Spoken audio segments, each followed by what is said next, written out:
আলিপুরদুয়ারে তৃণমূল প্রার্থী সুমন কাঞ্জিলালকে বাধা, বুথে দলবল নিয়ে গেলে পুলিশ পর্যবেক্ষকের বাধা। আলিপুরদুয়ারে তৃণমূল কংগ্রেস প্রার্থী সুমন কাঞ্জিলালকে বাধা দেওয়ার অভিযোগ, বুথে দলবল নিয়ে গেলে পুলিশ পর্যবেক্ষক বাধা দেন বলে অভিযোগ।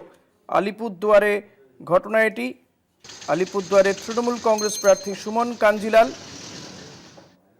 তাকে বাধা দেওয়া হয়, পুলিশ পর্যবেক্ষক বাধা দিয়েছে বলে অভিযোগ।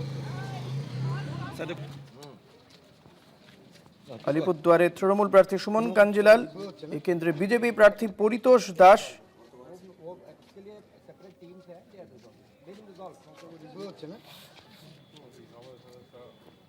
ভোটারদের সঙ্গে কথা বলছিলেন। সুমন কাঞ্জিলাল,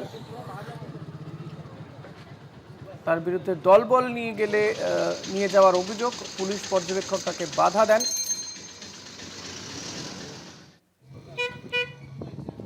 সুমন কাঞ্জিলাল তিনি ঠিক কি বলছেন শুনবো। ছেলেরা ছিল, উনি ওনার মতন বললেন যে সাথে যেন বেশি লোক না থেকে যায়, নিয়ম সেই অনুযায়ী কাজ করতে হবে। সবাই তাই না। এমনি কি দেখলেন চারিদিকের পরিস্থিতি? সকাল সকাল এই যে লম্বা লাইন, দাদা কি কেমন দেখছেন? খুব ভালো, এটাই তো আশা করেছি আমরা সবাই। দেখবেন কিভাবে আজকে মানুষ ভোটদান করে। পুলিশ অবজারভার আপনি এখানে হাঁটছেন, প্রার্থী এইরকম বললো, হয়তো বোঝেনি, ফার্স্ট টাইম আসছি। আমার সাথে পেছনে কিছু আমাদের কর্মীরা ছিলেন, তাদের দেখে বললো যে আমার সঙ্গে এতজন থাকা, এই তো বলেছে।